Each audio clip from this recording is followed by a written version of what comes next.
How you can be a good public speaker? First of all, it is not easy to be a good public speaker, but if you try from your heart, it will be possible for you.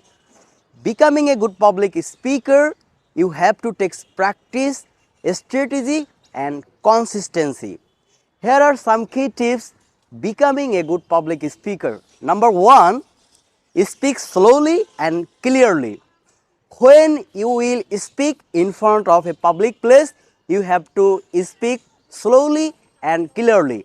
Then your audience will understand whatever you will say. And number two, work on body language.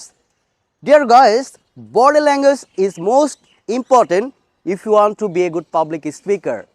It depends you are a good public speaker and your audience will understand you are a good public speaker.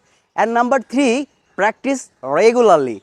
You know, practice makes the man perfect. So when you will practice lots of in front of mirror, you will speak in front of public place. Thanks for watching.